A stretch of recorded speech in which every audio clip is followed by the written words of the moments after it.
வணக்கம். டான் தமிழொலியின் இரவு நேர பிரதான செய்தி அறிக்கையோடு இணைந்திருக்கும் நான் ஜெகநாதன் சுஜித். முதலில் தலைப்புச் செய்திகள். வெள்ள அனர்த்த நிலைமை காரணமாக நோய்கள் பரவும் அபாயம் இருப்பதாக சுகாதார சேவைகள் பிரதிபலிப்பாளர் நாயகம் எச்சரிக்கை. நாட்டில் மழையுடனான காலநிலை படிப்படியாக குறையும் என வளிமண்டலவியல் திணைக்களம் எதிர்வு கூறல். சீரற்ற காலநிலை காரணமாக 9 மாவட்டங்களுக்கு விடுக்கப்பட்ட மண் சரிவு எச்சரிக்கை மீண்டும் நீடிப்பு. திருகோணமலை விருகலில் வெள்ளத்தினால் இடம்பெயர்ந்த மக்கள் வீடுகளுக்கு அனுப்பி வைப்பு. தொடர்வது முதன்மை செய்தி.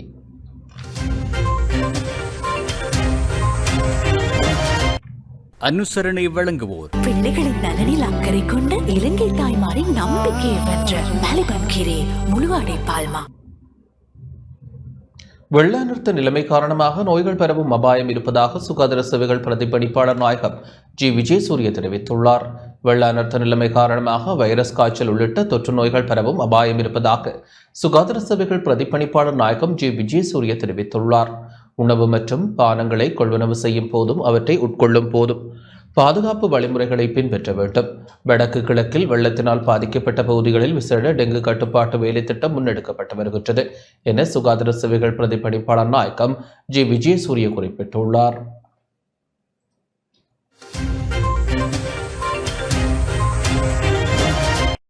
அனுசரணை வழங்குவோர் பிள்ளைகளின் நலனில் அக்கறை கொண்ட இலங்கை தாய்மாரின் நம்பிக்கையை வென்ற மலிபன் கீரை முழுவாடை பால்மா. நாட்டில் மழையுடனான காலநிலை படிப்படியாக குறைவடையும் என எதிர்வு கூறப்பட்டுள்ளது. நாட்டில் இன்றைய தினத்தின் பின்னர் மழையுடனான காலநிலை படிப்படியாக குறைவடையும் என எதிர்பார்க்கப்படுகின்றது. அதே நேரம் வடக்கு மாகாணத்திலும் திருகோணமலை மாவட்டத்திலும் மேகமூட்டத்துடனான வானிலை பதிவாகக்கூடும் என வளிமண்டலவியல் திணைக்களம் குறிப்பிட்டுள்ளது. வடமாகாணத்தின் சில இடங்களில் 75 மில்லிமீட்டர் வரையான மழைவீழ்ச்சி பதிவாகக்கூடும்.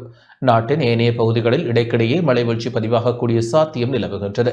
வடக்கு, வடமத்திய, வடமேல், கிழக்கு, மத்திய மற்றும் தென் மாகாணங்களில் இடைக்கிடையே மணத்தியாலத்திற்கு 50 முதல் 55 கிலோமீட்டர் வரையான வேகத்தில் காற்று வீசக்கூடும் என எதிர்வு கூறப்பட்டுள்ளது. அதே நேரம் புத்தளம் முதல் காங்கேசன்துறை ஊடாக திருகோணமலை வரையான கடற்பிராந்தியங்களுக்கு மறு அறிவித்தல் வரை செல்ல வேண்டாம் என கடற்தொழிலாளர்கள் கேட்டுக் கொள்ளப்பட்டுள்ளனர்.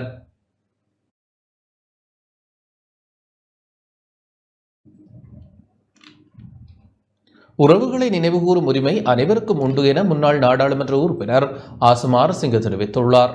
உறவுகளை நினைவுகூரும் விடயத்தை பிழை என கூற முடியாது என முன்னாள் நாடாளுமன்ற உறுப்பினர் ஆசுமாரசிங்க தெரிவித்துள்ளார். கொழும்பில் நேற்று இடம்பெற்ற ஊடகவியலாளர் சந்திப்பின் போதே அவர் இதனை தெரிவித்தார். யூரோப்பியன் ரටක වෙච්ච දේවල් ඉතින් සමහර දේවල් நவம்பர் மாதத்தில் நிச்சயம் வடக்கு கிழக்கில் உள்ளவர்கள் மாவீரர் தினத்தை அனுஷ்டிப்பர். மறுபுறம் இராணுவத்தினர் அவர்களின் உயிரிழந்த உறவுகளை உரிய தினத்தில் நினைவு கூர்வர். அவ்வாறாக உறவுகளை நினைவு கூற அனைவருக்கும் உரிமையுண்டு. பயங்கரவாதத்தின் அடிப்படையில் செல்லாது சாதாரண முறையில் இடம்பெற்றால் அதில் எமக்கு எதிர்ப்பு இல்லை. ஐக்கிய தேசிய கட்சி அதனை பிழையாக பார்க்காது. மாறாக அந்த போர்வையில் மீண்டும் இனவாதத்தை தூண்ட இடமளிக்க முடியாது.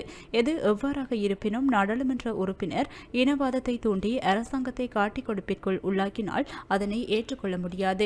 இந்த விடயத்தில் தெரிவுபடுத்தப்பட்ட செய்திகளும் பரப்பப்படுகின்றன. ஆகவே நாட்டினுள் தேசிய நல்லிணக்கத்திற்கு பங்கம் விளைவிக்கும் விடயத்தை மேற்கொள்ள முடியாது. சமானாத்மதாவ ஜாதிக சமகீதா වැදගත්. சீரற்ற காலநிலை காரணமாக 9 மாவட்டங்களுக்கு விடுக்கப்பட்ட மண் சரிவு எச்சரிக்கை மீண்டும் நீடிக்கப்பட்டுள்ளது. சீரற்ற காலநிலை காரணமாக 9 மாவட்டங்களுக்கு விடுக்கப்பட்ட மண் சரிவு எச்சரிக்கை நாளை மாலை 4 மணி வரை மீண்டும் நீடிக்கப்பட்டுள்ளது. பதுளை, கண்டி, கேகாலை, மாத்தளை மற்றும் நுவரெலியா மாவட்டங்களுக்கு 2ஆம் நிலை அபாயத்தை வழங்க தேசிய கட்டட ஆராய்ச்சி நிறுவனம் நடவடிக்கை மேற்கொண்டது. இது தவிர கொழும்பு, ஹம்பஹா, குருநாகல் மற்றும் ரத்னபுரி மாவட்டங்களில் மண் சரிவு அபாயம் உள்ள பகுதிகளுக்கும் மண் சரிவு எச்சரிக்கை விடுக்கப்பட்டுள்ளது.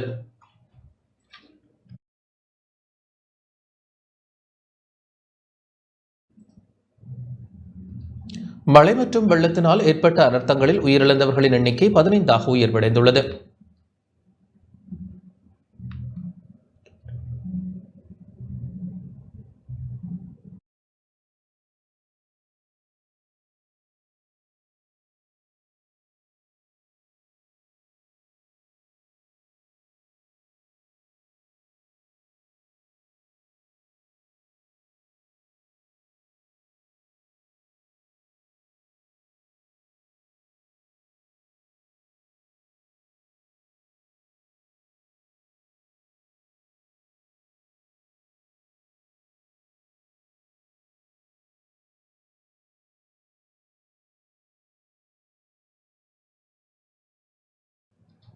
மழை மற்றும் வெள்ளத்தினால் ஏற்பட்ட அனர்த்தங்களில் உயிரிழந்தவர்களின் எண்ணிக்கை 15ஆக உயர்வடைந்துள்ளது.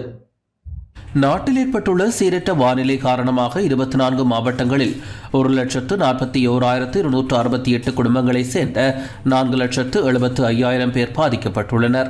அவர்களில் 9,937 குடும்பங்களைச் சேர்ந்த 32,361 பேர் 366 முகாம்களில் தங்க வைக்கப்பட்டுள்ளதாகவும் 101 வீடுகள் முழுமையாகவும் 2,591 வீடுகள் பகுதியளவிலும் சேதமடைந்துள்ளதாகவும் அனர்த்த முகாமைத்துவ நிலையம் தெரிவித்துள்ளது. யாழ்ப்பாணம் வடமராட்சி கிழக்கு மருதங்கேணி பாலத்தின் இரு பகுதிகளும் மண் அரிக்கப்பட்டதன் காரணமாக பாலம் உடையும் அபாய நிலையில் காணப்பட்டது. இது தொடர்பில் விரைந்து செயற்பட்ட வீதி அபிவிருத்தி அதிகார சபையினர் செம்பியன் பெற்று இராணுவத்தினரின் உதவியுடன் மண் அரிப்பு ஏற்பட்ட இரு பகுதிகளிலும் மணல் மூடைகளை அடுக்கி பாலத்தின் ஊடான போக்குவரத்தை சீர் செய்துள்ளனர். இருப்பினும் கனரக வாகனங்கள் பயணிப்பதனை இயன்றவரை குறைத்துக் கொள்ளுமாறு அறிவுறுத்தப்பட்டுள்ளது. இது தொடர்பான அறிவிப்பு யாழ்ப்பாணம் மற்றும் கிளிநொச்சி மாவட்ட அரசாங்க அதிபர்களுக்கு தெரியப்படுத்தியிருப்பதாக மருதங்கேணி பிரதேச செயலாளர் தெரிவித்துள்ளார். இதேவேளை திருகோணமலை மாவட்டத்தின் வெறுகல் பிரதேச செயலக பிரிவில் உள்ள மாவடிச்சேனை வெறுகலம்பதி இந்து மகா வித்தியாலயம், வட்டவன் தாந்தோன்றீஸ்வரர் இந்து மகா வித்தியாலயம் ஆகியவற்றில் அமைக்கப்பட்ட 2 இடைத்தங்கல் முகாம்களில் வெள்ளத்தால் பாதிக்கப்பட்ட மக்கள் தங்கியுள்ள நிலையில் வெள்ளம் குறைவடைந்து வருகின்ற பகுதிகளைச் சேர்ந்த குடும்பங்கள் வீடுகளுக்கு அனுப்பி வைக்கப்படுகின்றனர். வட்டவன் தாந்தோன்றீஸ்வரர் வித்தியாலய முகாமில் வட்டவன் கிராமத்தின் 12 குடும்பங்களைச் சேர்ந்த 24 பேரும், மாவடிச்சேனை வெறுகலம்பதி இந்து மகா வித்தியாலய இடைத்தங்கல் முகாமில் சேனையூர் மாவடிச்சேனை கிராமங்களைச் சேர்ந்த 91 குடும்பங்களைச் சேர்ந்த 239 பேரும் தொடர்ந்தும் தங்க வைக்கப்பட்டுள்ளனர். வெறுகல் பிரதேசத்திலே வெறுகல் கிராம அலுவலர் பிரிவில் உள்ள மக்கள் இடம்பெயர்க்கப்பட்டு 2 இடைத்தங்கல் முகாம்களிலே 179 குடும்பங்களைச் சேர்த்த 516 பேர் தங்க வைக்கப்பட்டுள்ளதுடன் அதேபோல் 11 குடும்பங்களைச் சேர்த்த 29 பேர் உறவினர் வீடுகளிலும் வசித்து வருகின்றனர். இன்றைய தினம் 30ஆம் தேதி நீர்மட்டம் சற்று குறைவடைந்ததன் காரணமாக தற்பொழுது நாங்கள் அந்த பிரதேசத்தில் வெள்ள நீர் வடிந்த வீடுகளில் உள்ள மக்களை வீடுகளுக்கு அனுப்பி கொண்டு இருக்கின்ற அதே வேளை 2 இடைத்தங்கல் முகாம்களிலும் மக்களுக்கு தேவையான வசதிகள் மேற்கொள்ளப்பட்டு அவர்களுக்கு தேவையான உணவுகள் மற்றும் மருத்துவ வசதிகள் எல்லாம் மேற்கொள்ளப்பட்டு அவர்களுக்குரிய சகல ஏற்பாடுகளும் நடைபெற்று கொண்டு வருகின்றது. அதேபோல் இந்த செயற்பாட்டுக்கு பிரதேசத்தில் உள்ள அனைத்து நிறுவனங்கள் உட்பட முப்படைகள் போலீசார் உதவிகளும் முழுமையாக கிடைக்கப்பெற்று சிறப்பாக இந்த மக்களுக்கு உரிய அத்தியாவசிய தேவைகள் நிறைவேற்றப்பட்டு கொண்டு வருகின்றது என்பதுடன் படிப்படியாக நீர்மட்டம் குறைவடைந்து வருவதனால் இன்னும் ஓரிரு தினங்களிலே இந்த இடைத்தங்கல் முகாமில் இருக்கின்ற மக்கள் வீடுகளுக்கு அனுப்பப்பட்டு சுமூகமான நிலை ஏற்படுத்துவதற்கான சாத்தியப்பாடுகள் காணப்படுகின்றது என்பதையும் அறிய தருகின்றேன். வெறுகல் பிரதேசம் என்றது வருடந்தோறும் பாதிக்கப்படுகின்ற ஒரு பிரதேசமாக காணப்படுகின்றது. அதிலும் குறிப்பாக வட்டவான், மாவடிச்சேனை, சேனையூர் போன்ற கிராமங்கள் அடிக்கடி இந்த வெள்ளப்பெருக்கினால் பாதிக்கப்பட்டு இங்கு இருக்கின்ற மக்களுடைய வாழ்வாரமாக கருதப்படுகின்ற விவசாய நிலங்கள், கிட்டத்தட்ட 100கணக்கான விவசாய நிலங்கள் பாதிக்கப்படுகின்றது. மாவிலாறுலேருந்து வர வெள்ளப்பெருக்கினால் இந்த விவசாய நிலங்களும் எங்களோட மக்களோட உடைமைகளும் சாமான்களும் வெள்ளத்தில் அடித்து செல்லப்படுகின்றது. அதே போல் மாவடிச்சேனை, வட்டவான், சேனையூர் 3 கிராமங்களையும் முற்றுமுழுதாக பாதிக்கப்படுது. இப்போ அதனால் இந்த சம்மந்தப்பட்ட அதிகாரிமார் இந்த மக்களுக்கான தீர்வுகளை பெற்று தருவாங்க நம்புறதோட எங்களோட விவசாய நிலங்கள் முற்றுமுழுதாக பாதிக்கப்பட்டிருக்குது. அதுக்குரிய நஷ்டஈடு மற்ற வறட்சியால் பாதிக்கப்பட்டது, திருப்பி இந்த வெள்ளத்தில் பாதிக்கப்பட்டிருக்கு. எங்களுக்கு ஒரு போகம் நாங்கள் வெள்ளாமல் செய்கிறது, அடுத்த போகத்துக்கு மழை எல்லாத்தையும் இது செஞ்சிடும். மற்றது இந்த முகாம்களில் 3 இடத்துல முகாம்கள் போடப்பட்டு தங்க வச்சிருக்கிறாங்க. அதே நேரம் இன்றைக்கு வெள்ளம் லேசாக வடிஞ்சு மக்கள் கொஞ்சம் வீட்டுக்கு போய் கொண்டிருக்கிறாங்க. மட்டக்களப்பு மாவட்டத்தில் கடந்த சில நாட்களாக நிலவிய சீரற்ற காலநிலையால் மாவட்ட வளிமண்டலவியல் திணைக்களம் இயங்கி வந்த 155 வருடங்கள் பழமை வாய்ந்த கட்டடத்திற்கு சேதம் ஏற்பட்டுள்ளது. இலங்கை வளிமண்டலவியல் திணைக்களத்தின் பணிப்பாளர் நாயகம் அதுல கருணாநாயக்க இது தொடர்பில் மட்டக்களப்பு மாவட்ட அரசாங்க அதிபர் ஜஸ்டினா முரளிதரின் கவனத்திற்கு கொண்டு வந்தார். இதனையடுத்து மட்டக்களப்பு வளிமண்டலவியல் திணைக்களத்திற்கு இன்று விஜயம் செய்த மாவட்ட அரசாங்க அதிபர் சேதங்கள் தொடர்பில் ஆய்வு செய்தார். புதிய கட்டடம் ஒன்று தமக்கு தேவையென மாவட்ட வளிமண்டலவியல் திணைக்கள அதிகாரிகளால் அரசாங்க அதிபரின் கவனத்திற்கு கொண்டுவரப்பட்ட நிலையில் அது தொடர்பில் நடவடிக்கை எடுப்பதாகவும் அரசாங்க அதிபர் குறிப்பிட்டார். மட்டக்களப்பு வளிமண்டலவியல் திணைக்கள பொறுப்பதிகாரி MAM சாதிக், ஓய்வுநிலை சிரேஷ்ட வளிமண்டலவியல் திணைக்கள அதிகாரி கணபதி பிள்ளை சூரியகுமார் ஆகியோரும் அரசாங்க அதிபரின் கள விஜயத்தின் போது உடனிருந்தனர். அண்மையிலே மட்டக்களப்பு மாவட்டத்தில் பெய்த கடும் மழையினால் வளிமண்டலவியல் திணைக்களமும் பாதிக்கப்பட்டுள்ளது.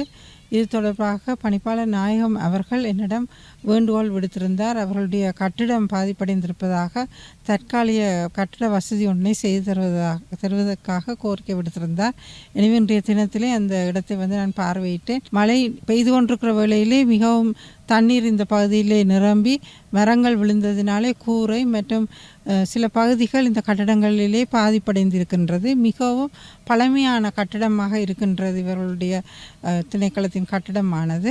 எனவே அவர்களுக்கு தற்காலிக இடவசதி நாங்கள் செய்து கொடுக்க இருக்கின்றோம். வெள்ளத்தினால் பாதிக்கப்பட்ட மட்டக்களப்பு மண்முனைப்பற்று பிரதேச செயலாளர் பிரிவில் உள்ள காங்கேயனோடை கிராமத்தில் வீடுகள், பொது கட்டடங்கள் மற்றும் வீதிகள் இன்றைய தினம் துப்புரவு செய்யப்பட்டன. ஆரையம்பதி பாலமுனை பிரதேசத்தில் உள்ள ஜும்மா பள்ளிவாயல்கள், விளையாட்டுக் கழகங்கள் மற்றும் பொது அமைப்புகளின் ஏற்பாட்டில் துப்புரவு நடவடிக்கை முன்னெடுக்கப்பட்டது. காங்கேயனோடை பிரதேசத்தில் 1250 குடும்பங்கள் வெள்ள அனர்த்தத்தால் பாதிக்கப்பட்டமை குறிப்பிடத்தக்கது. அம்பாறை மாவட்டத்தில் வெள்ள அனர்த்தத்தால் பாதிக்கப்பட்ட உயர்தர பரீட்சைகள் நடைபெறும் பாடசாலைகளை சுத்தம் செய்யும் பணியை தேசிய மக்கள் சக்தியினர் முன்னெடுத்தனர். தேசிய மக்கள் சக்தியின் அம்பாறை மாவட்ட தமிழ் பிரதேச இணைப்பாளர் RM அன்றன் தலைமையில் ஆலையடிவேம்பு பிரதேச செயலாளர் R திரவியராஜின் ஒருங்கிணைப்பில் அக்கரைப்பற்று ஸ்ரீ ராமகிருஷ்ண தேசிய பாடசாலையில் இன்று சிரமதான பணிகள் இடம்பெற்றன. பரீட்சை மண்டபங்கள் நீரினால் கழுவி சுத்தம் செய்யப்பட்டமை குறிப்பிடத்தக்கது. எங்களது ஆலையடிவேம்பு பிரதேச செயலாளர் திரவியராஜா அவர்களின் உதவியுடன் எங்களது ஆலையடிவேம்பு பிரதேச தேசிய மக்கள் சக்தியின் உறுப்பினர்கள், திருக்கோயில் பிரதேச தேசிய மக்கள் சக்தியின் உறுப்பினர்கள் மற்றும் அம்பாறையிலே இருந்து வந்து கலந்து கொண்ட இங்குரானையைச் சேர்ந்த எங்களது தேசிய மக்கள் சக்தியின் உறுப்பினர்கள் ஆகியோரின் உதவியுடன் இந்த சிரமதான பணி இன்று நடைபெற்றுக் கொண்டிருக்கின்றது. இந்த பணியை செய்வதனுடைய நோக்கம் வருங்கால சமுதாயமாக இருக்கின்ற எங்களது மாணவர்கள் இடையூறின்றி தங்களது பரீட்சைகளை சிறப்பான முறையிலே செய்து கொள்ள வேண்டும் என்பதற்கான எங்களது பங்களிப்பை இன்று நாங்கள் செய்து கொண்டிருக்கின்றோம். நாட்டில் சீரற்ற காலநிலை காரணமாக சுமார் 3,75,000 ஏக்கர் பயிர்ச்செய்கை நீரில் மூழ்கியுள்ளதாக விவசாய மற்றும் கமநல காப்புறுதி சபை தலைவர் ஃபேமஸ்ரீ ஜசிங்கராட்சி தெரிவித்துள்ளார். வெள்ளம் வடிந்தவுடன் பயிர் சேதம் தொடர்பான மதிப்பீடுகள் ஆரம்பிக்கப்படும் எனவும் அவர் குறிப்பிட்டார். இதேவேளை வெள்ளத்தினால் நாசமடைந்த 6 வகையான பயிர்களுக்கு இழப்பீடு வழங்கப்படும் என விவசாய பிரதியமைச்சர் நாமல் கருணாரத்ன அறிவித்துள்ளார். நாடாளுமன்ற உறுப்பினர் சிவஞானம் ஸ்ரீதரன் யாழ்ப்பாண மாவட்ட அரசாங்க அதிபரை சந்தித்து கலந்துரையாடியுள்ளார். இலங்கை தமிழரசுக் கட்சியின் யாழ்ப்பாண மாவட்ட நாடாளுமன்ற உறுப்பினர் சிவஞானம் ஸ்ரீதரன் யாழ்ப்பாண மாவட்ட அரசாங்க அதிபர் மருதலிங்கம் பிரதீபனை சந்தித்து கலந்துரையாடியுள்ளார். இச்சந்திப்பு யாழ்ப்பாண மாவட்ட செயலகத்தில் இடம்பெற்றது. இதன்போது அனர்த்த நிலைமைகள் மற்றும் மேற்கொள்ளப்பட்டு வரும் நடவடிக்கைகள் தொடர்பில் கலந்துரையாடப்பட்டதாக மாவட்ட செயலக ஊடகப் பிரிவு குறிப்பிட்டுள்ளது.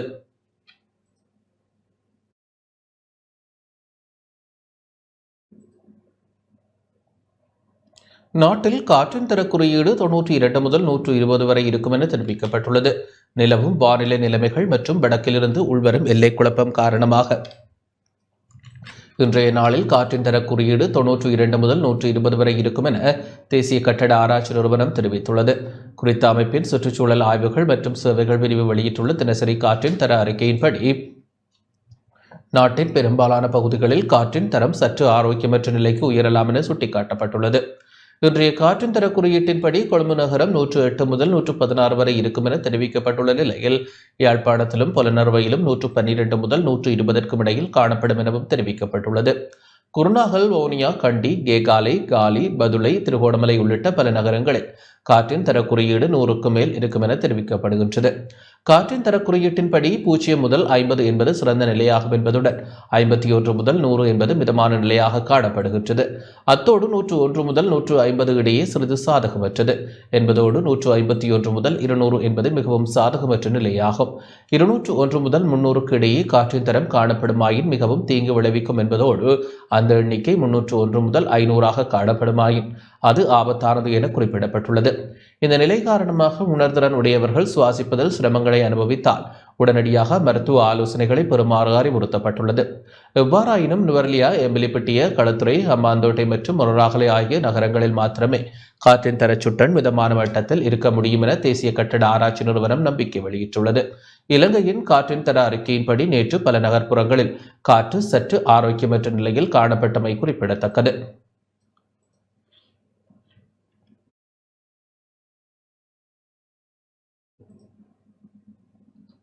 ஆப்பிரிக்க பன்றிக்காய்ச்சல் ஓரளவு கட்டுப்படுத்தப்பட்டுள்ளதாக அறிவிக்கப்பட்டுள்ளது. ஆப்பிரிக்க பன்றிக்காய்ச்சல் ஓரளவு கட்டுப்படுத்தப்பட்டுள்ளதாக அரச கால்நடை மருத்துவர்கள் சங்கம் தெரிவித்துள்ளது. நோயினால் பாதிக்கப்படாத பண்ணைகளில் உள்ள இறைச்சியை பாதுகாப்பான முறையில் மனித பாவனைக்கு பயன்படுத்த நடவடிக்கை எடுக்கப்படும் என சங்க தலைவர் மருத்துவர் சிசரபியா ஸ்ரீ தெரிவித்துள்ளார்.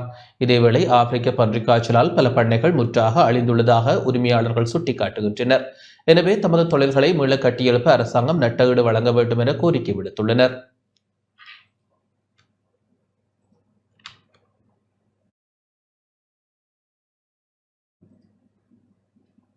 இனம் மதம் பேதங்களை கடந்து பலஸ்தீன மக்களின் நீதிக்காகவும் நியாயத்திற்காகவும் ஒரு நாடாக ஒன்றிணைய வேண்டும் என எதிர்க்கட்சித் தலைவர் சஜித் பிரேமதாச தெரிவித்துள்ளார். கட்சி இனம் மதம் வர்க்கம் மற்றும் உண்டான ஏனைய பேதங்களை பொருட்படுத்தாமல் பலஸ்தீன மக்களின் நீதிக்காகவும் நியாயத்திற்காகவும் ஒரு நாடாக ஒன்றிணைய வேண்டும் என எதிர்க்கட்சித் தலைவர் சஜித் பிரேமதாச தெரிவித்துள்ளார். கொழும்பில் இடம்பெற்ற ஐக்கிய நாடுகள் சர்வதேச பலஸ்தீன ஒருமைப்பாட்டு தின நிகழ்வில் கலந்து கொண்டு உரையாற்றும் போதே அவர் இதனை குறிப்பிட்டார். மனிதநேயத்தின் பெயரால் அவர்களுக்கு நீதி கிட்ட வேண்டும். இதன் பொருட்டு சர்வதேச சமூகத்துடன் கைகோர்த்து செயற்பட வேண்டும். பேச்சுக்களோடும் அறிக்கைகளோடும் சுருங்கிவிடாது பலஸ்தீன மக்களின் வாழ்வுரிமைக்காக நாம் அனைவரும் முன்னிற்க வேண்டும் என எதிர்க்கட்சித் தலைவர் சஜித் பிரேமதாச தெரிவித்துள்ளார். மேலும் பலஸ்தீனத்தை இல்லாதொழிக்கும் அரச பயங்கரவாதத்திற்கு எதிராக இலங்கை அரசாங்கத்துடன் ஒன்றாக இணைந்து எமது ஆதரவை வெளிப்படுத்துகின்றோம். இஸ்ரேலின் தாக்குதலால் பாதிக்கப்பட்ட பலஸ்தீன மக்களுக்கு நிவாரணம் வழங்கும் போது அந்த மக்கள் வாழும் இடங்களில் குண்டுவீச்சுக்கு எதிராக உலகத் தலைவர்கள் குரல் எழுப்ப வேண்டும்.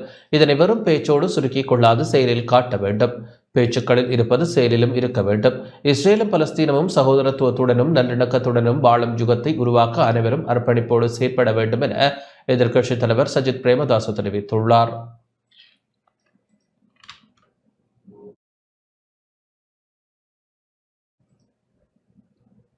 யாழ்ப்பாணம் சர்வதேச சதுரங்க போட்டி 2024 இன்று ஆரம்பமானது.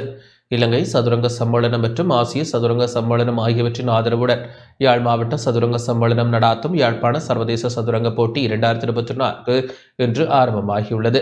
குறித்த போட்டி எதிர்வரும் டிசம்பர் 4ஆம் தேதி வரை யாழ்ப்பாணம் கொக்குவிலில் இடம்பெறுகின்றது. இப்போட்டியில் சுமார் 750க்கும் மேற்பட்ட சதுரங்க வீரர்கள் பங்கு பெற்றுகின்றனர். இவர்கள் இந்தியா, பிரித்தானியா மற்றும் இலங்கையின் சகல மாவட்டங்களில் இருந்தும் கலந்து கொள்கின்றனர். இப்போட்டியில் சுமார் 24 லட்சம் ரூபாய் பெறுமதியான பரிசுத் தொகை அறிவிக்கப்பட்டுள்ள நிலையில் குறித்த பரிசு 150க்கும் மேற்பட்ட வீரர்களுக்கு கிடைக்கும் விதமாக வரையறுக்கப்பட்டுள்ளது. இப்போட்டியானது யாழ்ப்பாணத்தில் இடம்பெறுகின்ற 2வது சர்வதேச சதுரங்க போட்டியாகும். இன்றைய தொடக்க விழாவில் பிரதம விருந்தினராக வடமாகாண ஆளுநர் நாபேத நாயகம் கலந்து கொண்டு சிறப்பித்ததோடு சிறப்பு விருந்தினராக சிவபூமி அறக்கட்டளை நிறுவனர் கலாநிதி ஆரதிரு முருகன் உட்பட பலர் கலந்து கொண்டனர். நிறையமான உத்தியோகத்தர்கள் இன்று என்னென்றால் சிந்திப்பதில்லை. புதிதாக எண்ணத்தை ஆரம்பிக்கலாம், புதிதாக எண்ணத்தை தொடங்கலாம் என்று சிந்திப்பது குறையும். ஏனென்றால் அவர்கள் பழக்கப்பட்டு விட்டார்கள். ஒரு அரசியல்வாதிகளை சொல்வதை கேட்டு செய்பவர்களாகத்தான் கூடுதலாக இருக்கிறார்கள். நாங்களாக சிந்தித்து யோசித்து செய்கிறதுக்கு இல்லை. ஆனால் இந்த விளையாட்டு வந்து அந்த கிரியேட்டிவிட்டியை, அதாவது உருவாக்கத்தை உருவாக்குது. நாங்கள் இந்த சிந்திக்கிற ஆற்றலின் மூலம் உருவாக்குறது, புதிய சிந்தனைகளை உருவாக்குவதற்கு இது ஒரு வழிவகுக்கின்றது. அவை உண்மையிலேயே மிக ஒரு சிறந்த ஒரு விளையாட்டாகத்தான் இருக்கிறது இந்த சதுரங்கம். எங்களுடைய பாரம்பரியத்துக்கு அமைந்த இந்த விவேகமான சிந்தனை ஊட்டுகின்ற, பல வழிகளிலே எம்மை சிந்திக்க வைக்கின்ற, நாங்களாகவே எங்களுடைய சிந்தனையை காலத்து காலம் மாற்றி இன்னும் எங்களை விருத்தி காணக்கூடிய ஒரு அற்புதமான விளையாட்டு வடிவம் இந்த வடிவம். இதை எவ்வளவு தூரம் நாங்கள் சின்ன பிள்ளைகளிடத்திலே உருவாக்குகிறோமோ அது மிகப்பெரிய வெற்றியாகும். கீழத்தையும் அறிமுகம் செய்த இந்த சதுரங்கத்தை மேலத்தையும் மேலே தூக்கி வைத்திருக்கின்ற போது கீழத்தையும் கைவிடக்கூடாது. இப்போ சர்வதேச போட்டியில் பங்கு பெறுவது மிக்க மகிழ்ச்சி. இங்கு 750 பார்ட்டிசிபென்ட்ஸ் இருக்கிறது மிகுந்த வியப்பை அளிக்கிறது. இந்த மேட்சில் 800 பேருக்கிட்ட விளையாடினோம். ஜாழ்ப்பாணத்தில் நடக்கிறபடியா ஜாழ்ப்பாணத்தில் இருக்கிறாக்களுக்கு வந்து கொஞ்சம் ஓகேயா இருக்குது. ஒப்போனன்ஸ் பிளேயர்ஸ் வந்து சர்வதேச ரீதியில் சந்தித்து மீட் பண்ணி ரேட்டிங் அப்டேட் பண்ணுறதுக்குரிய நல்ல ஒரு சான்ஸாக இருக்குது. இலங்கைக்கு அத்தனை பிரைமரி ஸ்கூல்களுக்கும் இலவசமாக செஸ் படிக்கக்கூடிய ப்ரோக்ராம் வந்து வருஷம் இருந்து பிளான் பண்ணி கொண்டிருக்கிறேன். உங்களுடைய எல்லாருடைய ஒத்துழைப்பு எதிர்பார்க்குறேன். தற்போது யாழ் மாவட்டத்தில் இந்த சதுரங்க போட்டியானது மிகவும் நல்ல முறை நடைபெற்றாலும் சில தடங்கள் இருக்கின்றது. இதனால் போட்டியின் தன்மை குறைந்து கொண்டு வருவதால் நாங்கள் கௌரவ ஆளுநருடன் பாடசாலையின் ஊடாக சதுரங்க போட்டியை நடத்துவதற்குரிய ஏற்பாடுகளை செய்யுமாறு வேண்டுகோள் விடுத்ததுடன் அதற்குரிய சகல வசதிகளையும் யாழ் மாவட்ட சதுரங்க சம்மேளனம் வழங்கும் என நாங்கள் உறுதியளித்திருக்கின்றோம்.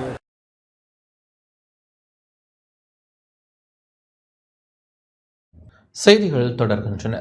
மட்டக்களப்பு ஏறாவூர் நகரசபைக்கு 6 புதிய உளவு இயந்திரங்கள் வழங்கப்பட்டுள்ளன.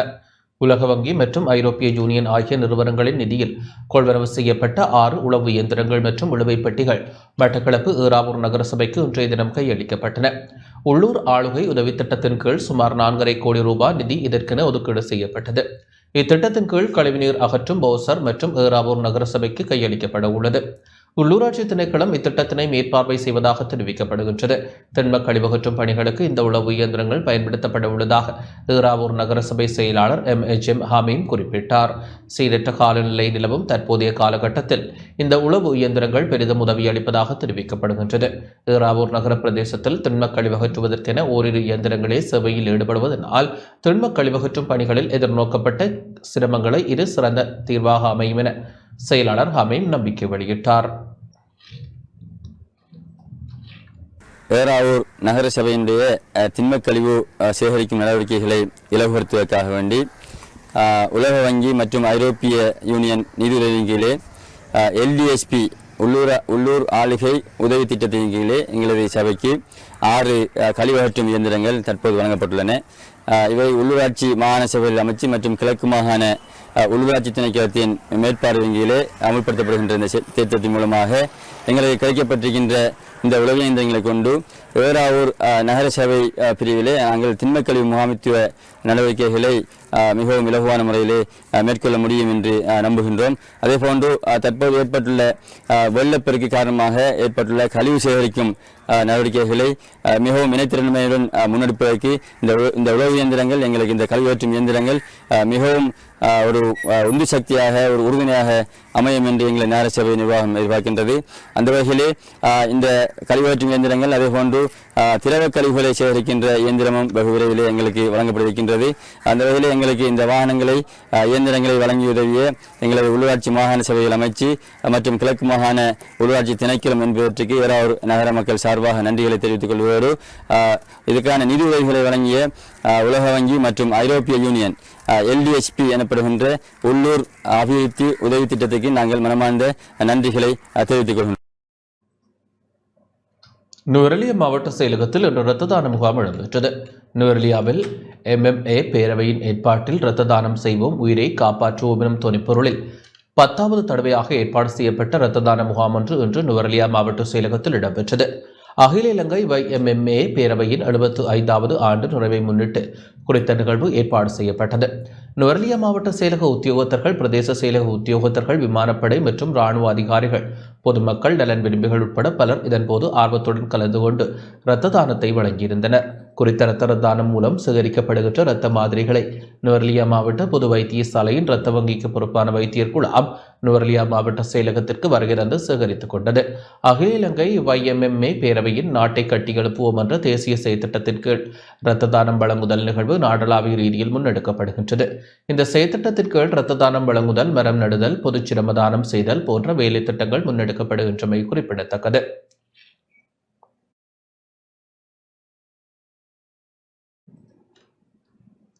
லஞ்சம் பெற்ற குற்றச்சாட்டில் போலீஸ் அதிகாரியொருவர் கைது செய்யப்பட்டுள்ளார். லஞ்சம் பெற்ற குற்றச்சாட்டில் நீர்கொழும்பு போலீஸ் நிலையத்தில் குற்றப்புலனாய்வு பிரிவின் பொறுப்பதிகாரியொருவர் லஞ்சம் அல்லது ஊழல் குற்றச்சாட்டுக்களை விசாரணை செய்யும் ஆணைக்குழுவினால் கைது செய்யப்பட்டுள்ளார். வாடகை அடிப்படையில் வழங்கப்பட்ட மோட்டார் வாகனம் தொடர்பான பிரச்சினையை விசாரிப்பதற்கும் நீதிமன்றத்தினால் மோட்டார் வாகனத்தை மீள பெற்றுக் கொள்வதற்கு உதவுவதற்கும் குறித்த போலீஸ் அதிகாரி 2,70,000 ரூபாய் பெறுமதியான குளிரூட்டியை லஞ்சமாக கேட்டுள்ளதாக தெரிவிக்கப்படுகின்றது.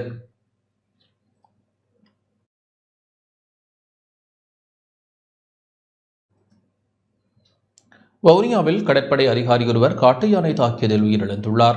வவுனியாவில் கடற்படை லெப்டினன்ட் தர அதிகாரியொருவர் காட்டு யானையின் தாக்குதலில் மரணமடைந்துள்ளதாக பூனாவ போலீசார் தெரிவித்துள்ளனர். பணி நிமித்தமாக கொழும்புக்கு சென்றுவிட்டு பேருந்தில் முகாமிற்கு திரும்பிய அதிகாரி வாகனத்திலிருந்து இறங்கி முகாமிற்கு சென்று கொண்டிருந்த போது நேற்று இரவு யானை தாக்கியதாக போலீசார் தெரிவித்தனர்.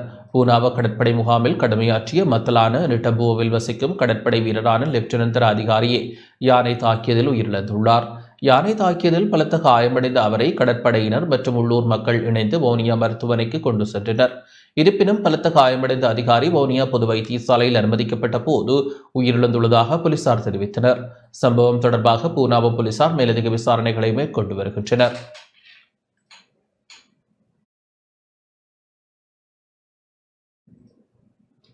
முன்னாள் அமைச்சர்களின் உத்தியோகபூர்வ இல்லங்கள் அனைத்தும் அரசிடம் கையளிக்கப்பட்டன.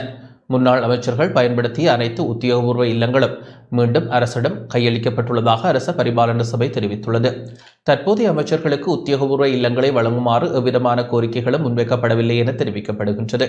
இதேவேளை நாடாளுமன்ற உறுப்பினர்கள் 35 பேரிடமிருந்து உத்தியோகபூர்வ இல்லத்திற்கான கோரிக்கை விடுக்கப்பட்டுள்ளதாக நாடாளுமன்ற செயலாளர் நாயகம் தெரிவித்துள்ளார். முன்னாள் நாடாளுமன்ற உறுப்பினர்களால் மீள ஒப்படைக்கப்பட்ட 25 முதல் 30 இல்லங்கள் புனரமைக்கப்பட்டு வருவதாகவும் முன்னுரிமைக்கு ஏற்ப அந்த இல்லங்கள் நாடாளுமன்ற உறுப்பினர்களுக்கு வழங்கப்படும் எனவும் அவர் குறிப்பிட்டுள்ளார்.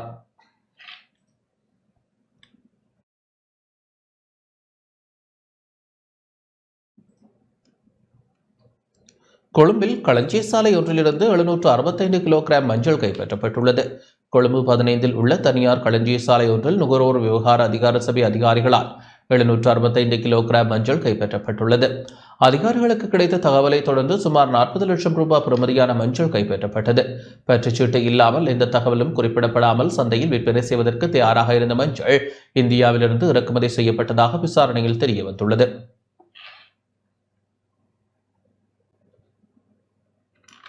லக்கல கொள்ளை சம்பவத்துடன் தொடர்புடைய 9 பேர் கைது செய்யப்பட்டுள்ளனர். ஆயுதத்தை காண்பித்து மிரட்டி 5 கோடி ரூபாவிற்கும் அதிகமான தொகை பெறுமதியான தங்க ஆபரணங்களை, மாணிக்க கற்கள் உள்ளிட்டவற்றை கொள்ளையிட்டு 9 பேர் கைது செய்யப்பட்டுள்ளதாக போலீசார் தெரிவித்துள்ளனர். கடந்த நவம்பர் 10ஆம் தேதி லக்கல் போலீஸ் பிரிவிற்குட்பட்ட பகுதியில் இடம்பெற்ற கொள்ளை சம்பவம் தொடர்பில் முன்னெடுக்கப்பட்ட விசாரணைக்கு அமையவே இந்த கைது நடவடிக்கை முன்னெடுக்கப்பட்டுள்ளது. குற்றச்செயலுக்கு பயன்படுத்தப்பட்ட 2 பொம்மை கைத்துப்பாக்கிகள், 2 கத்தி மற்றும் வேன் என்பவை மற்றும் கொள்ளையிடப்பட்ட பணம், தங்க ஆபரணங்கள் என்பனவும் மீட்கப்பட்டுள்ளன. கைது செய்யப்பட்ட சந்தேக நபர்களில் பௌத்த தேரர் ஒருவரும் உள்ளடங்குவதாக விசாரணையில் தெரியவந்துள்ளது.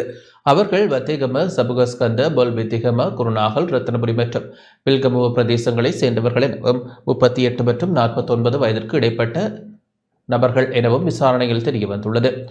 சந்தேக நபர்கள் குறித்த விசாரணைகளை லக்கல போலீசார் முன்னெடுத்து வருகின்றனர்.